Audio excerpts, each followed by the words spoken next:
What's up, everybody? I am Derek Boyd, and this is episode 3 of Changing the Narrative. And today we have two individuals that you have already seen, but today we will be having more dialogue into the changing the narrative topic from these two gentlemen here today. So without further ado, I'm gonna kick it over to my co-host. He'll introduce himself. What's going on, guys? This is Jordan Esther. Man, we are sitting here with two GOATs, the greatest of all time. Ronnie, I know that might be a little bit past your time, but we're sitting here with two GOATs, man, and just great guys, two pillars in the community. So I just want to say thank you guys for being here, man, and sharing your time with us. It's good to be back again. Yeah. To kick it off, I do want to ask two leaders in education. Mr. Ronnie, you started your education career early. Preston, you are still going strong with your education career. And I just gotta ask, man, coming from Menifee and coming from Forest City, what is it like changing? What's that education background different like now that you're here in Conway? Man, education is still the same, right? And what do I mean by that? You're talking about, what are you talking about? English, math, science, social studies, and then all of the extracurricular activities or classes that you have. Those things are still the same. Now, the focus has changed when you start to talk about standards and things of that nature, and education has shifted down some things. Kids are learning things that are a little bit more complex in younger grades.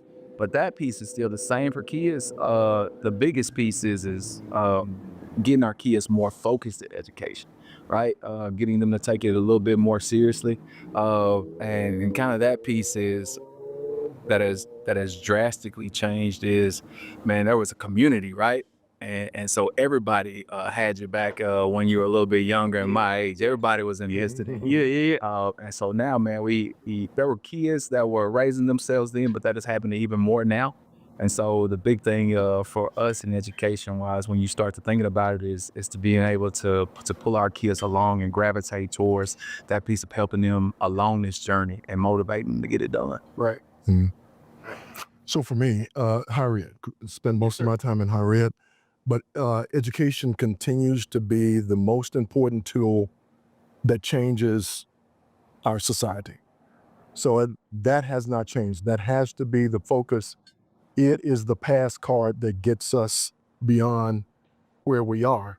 I came from a long line of educators. I was the youngest of 8, and most 7 of the 8 of us were all educators. Yeah. And education was stamped in our minds and our hearts that is the thing that moves you forward. And I think that hasn't changed. As Preston stated, there are challenges that we face, but I do believe if we continue to invest in education, invest in our kids, I think we'll continue to see improvements in our society.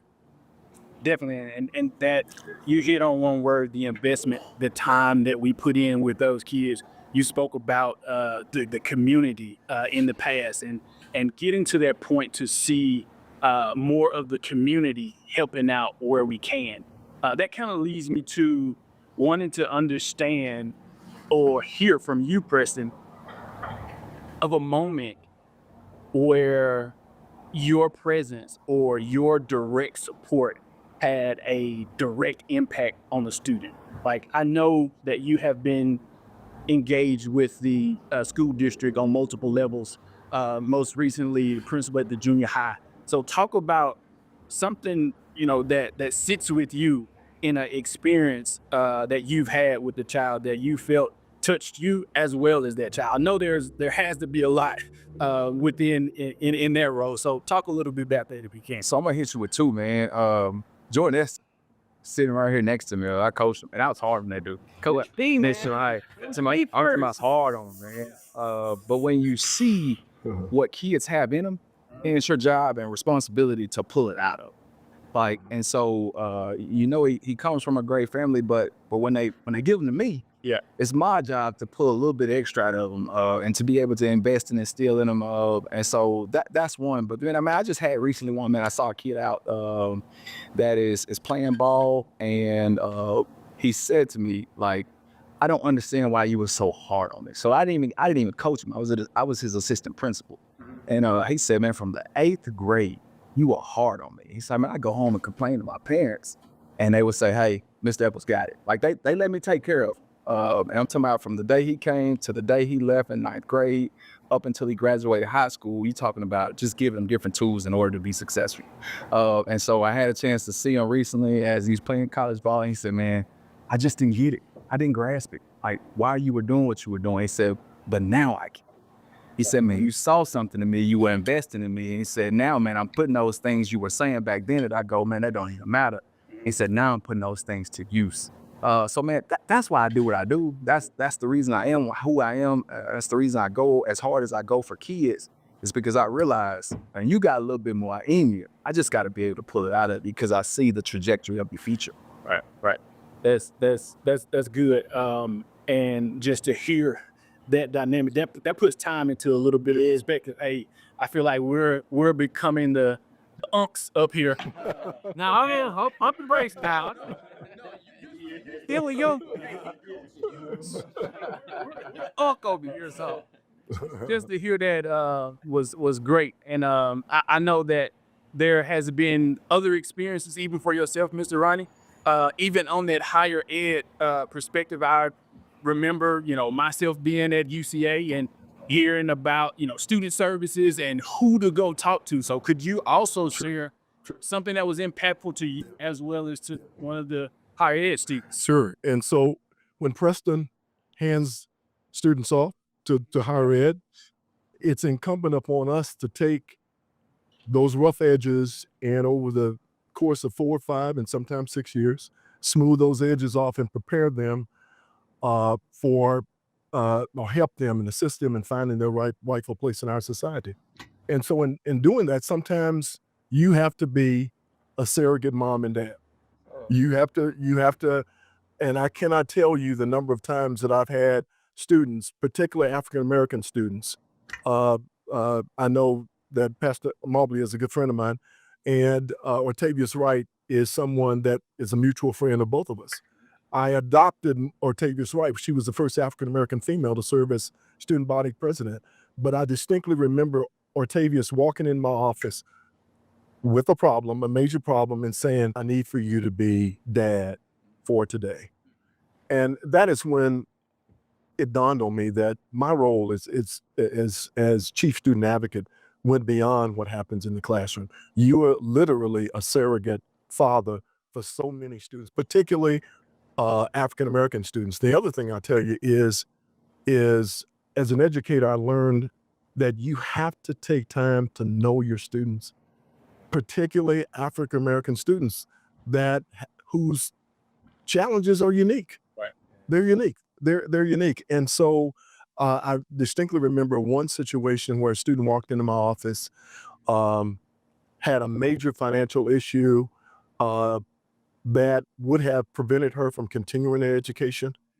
And initially I went through my administrative, well, tell me your problem, and there's really nothing we can do, until she walked outside of my door and I heard her crying outside of my door, which meant it forced me to call her in and to be a better listener. Once I learned her problem, that it forced me to do more than I typically would do in a situation like that. Thank God we were able to find the resources that she needed to keep her in school. She went on to graduate, went on to get a PhD in physical therapy. And so those are the kinds of successes that I know Preston and I, you enjoy that, money doesn't pay for. Right. It's a part of the calling. It's a part of our responsibility as educators, particularly educators of color. Yeah. And that's great to hear. And specifically and personally for myself. And I know that there are others that are out there that didn't grow up with a dad in the house, a father figure in the house, and having to navigate through the difficulties of elementary and junior high and high school and studying and so forth and so on. So that is an applaud to you guys, because that was similar to the experience that I shared. How those father figures became my coaches.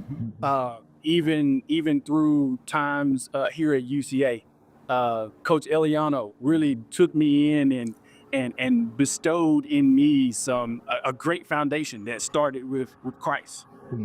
And then from there, he taught me how to work the work ethic. So those things are definitely great and needed. And what I want to tell the audience out there is that no matter what, even there is or isn't, a father figure in the house, this is the dialogue. These are people that are there to help you, to bring you up. So don't give in, don't give up just because of that one minor setback. There's still success there for you moving forward. And with that, it kind of leads me into my next question. And this one is directly for you, Preston. With us, having girls growing up into the school district here in Conway. Shout out to the girl dads out there, dad gang. But how or what do you hope to build through your work within the Conway School District that will definitely be impactful to your girls? Man, that's so much, right? When you think about your kids, and that's the one thing I realize now that my parents, when you have your own kids, man, your whole world, the whole perspective changes. And you just want your kids to do well. And let me say this, man, I do what I do, and I go so hard for kids and try to make change for kids, because I realize I'm taking care of someone else's babies. Right. And so then you talk about for the rest of my career, as they go from kindergarten until they walk across that stage one day. And I hope somebody going as hard for my kids as I'm going for everybody else's kids. So I hope you're teaching hard. I hope you loving on them. I'm hoping you caring for them. I hope you build relationships with them. And so that's the biggest part for me is I just want you to take care of my baby. As I send them to you, I need you to send them back home the same way, just a little bit smarter. And that makes my day right there. But man, when you talk about, I just want there to be more and more opportunities. So you talk about, I want my kid to one day as they walk across the stage, be able to graduate with an associate's degree. Like how cool is that when I walk onto a campus that I've already got hours towards my degree. I'm already being able to figure out what career path that I want to be able to go into. I don't want to be able to figure that thing out when I'm first year, where I'm a freshman at college, and I'm trying to figure out what I want to do in my life. Where I want to take this journey. I want my kids to be able to figure those things out in high school, and we have to be able to create those avenues. I know that's something currently right now we're working on, to be able to create those career pathways for kids. But I want my kid, whether you want to be able to do hair one day, or you want to be a nurse one day, or you want to be a coach one day, or you want to be an educator, whatever that is to do, I want us to be able to create the avenue through Conway Public Schools for our kids so that they can figure it out, graduate with an associate's degree, be able to walk across the stage. But I think there's the biggest part, man, is building relationships with peers. Like I know I spoke about Jordan, but every time I see this kid, I hope, like, it's my guy. So I want my kids to be just as excited. It doesn't matter whether you teaching career development or you're the math teacher. I just when they see, I want them to light up because you've been someone that's had an impact. With kind of going back, so that familiar face is what I think about, right? And kids want to see a familiar face, especially the African American students. And I feel like that familiar face is it's very beneficial for them to see. So I know your role as being a principal of the junior high, man, you were able to build those relationships with a lot of those students. And school looked different, man, from when it looked a lot more fun in the 9th grade whenever I wasn't, I wasn't in your 9th grade. So I would have loved to go to the school whenever you were being a principal there, man. Your TVs, they playing the game, all that stuff, but meeting the kids where they are pretty much is, I guess, what I'm trying to get to. So explain how you're doing that and kind of changing how, I guess, it looks, or the traditional way of school to meet them where they are. So man, you think about it, as educators, me and Mr. Williams, we go to work and we get paid. like that's the reward, right? Like there's the reward of working with kids, building relationships, seeing them graduate one day, whether it be high school or college. But the reward for us also is we all take care of our families. I got somebody depending on me to be able to provide for them when I leave this place. So that's the reward too. But for kids, like the reward of getting an A or a B or looking towards like, man, I'm in the 8th grade. Like, you want to talk to me about being in the 8th grade and you want to talk to me about 5 years from now, I'm going to walk across stage. That's a long time, Miss Eggles. And it is. Or being in 9th grade and you're talking about 4 years. So that's a long. So right now, what is the reward for kids in order to say like, hey, man, if you come to school and you do all the things that are right, what can I be able to provide for you? And so that's what we've done, man. When you talk about putting TVs in our cafeteria and going to PlayStation 5 and being able to play football or basketball, whatever the case may be, and then cutting on music in the cafeteria, that is appropriate. And that being able to let them laugh and dance and have a good time, or inviting different food trucks out so that, man, hey, look here, we all love cafeteria food and it's good. But There has some a little juice. But sometimes I need some options. Being able to let you hear some that, I got to meet you where you at. And my whole thought process on that is too, man, you go take care of your business in the classroom. Like go do what you're supposed to do. And then do what you need to do in between class, whether it's in the classroom or in the hallways or whether we're at lunch, take care of the behavior. And then watch what I can do for you.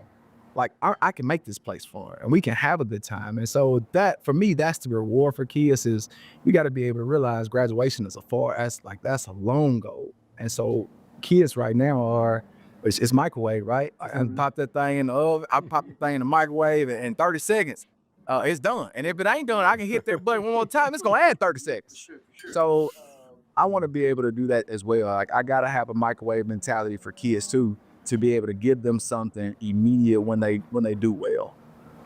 Nice. So, Mr. Wiggs, the things that we just all talked about there led to this question here. Not all African American households have the ability to go to higher ed, or think that they don't have the ability or funds to go to higher ed. Now, I know there are some initiatives that are taking place specifically within UCA for tuition help and how to not get into higher ed and walk away with debt.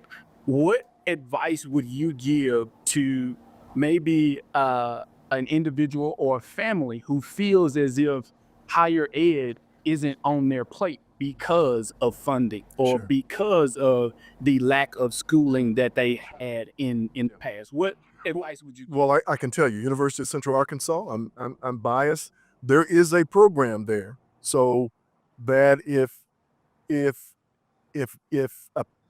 a parent makes less than $100,000 a year, University of Central Arkansas has a UCA commitment, a program that will cover tuition and fees. So there is opportunity for you to go. Now, I would be the first to say college is not for everybody. If college is not for you, by all means, find something that you can do. Get a trade, get a skill, develop something that you can master, that you can perfect, that you can do. But I would be remiss if I didn't tell you I'm a higher ed administrator. I believe in education for a number of reasons, not only economically, but I think it prepares us to be able to deal with all of the challenges that exist in our society. And as an educator, as I mentioned a few minutes ago about when I said that education was the most important tool that helps us to address issues in society, I think it's important for our students, whether you're getting a trade or you're coming to higher ed, to be able to see yourself in the curriculum, to be able to see yourself in the faculty, to be able to see yourself in the administration, and even at the policy level, at the board level, whether it's a local school board or an institution of higher learning. I think those are concerns that students have to see. Agreed. Well, with that was some great dialogue between two pioneers who are at different levels within their careers directly here within the city of Conway. One that we would say the goat or has reached the horizon, and the baby goat who is paving the way for those and walking in the footsteps of the goats. So take heed to this conversation and what's possible out there for you, because it is possible. And without further ado, I want to say thank both of you for engaging into this conversation. I think this was imperative for everyone to hear, and I think there will be great impact coming from just the conversation that we had here today. So thank you both. Thank you. And without that further ado, this wraps up episode 3. See you next time. Thank you.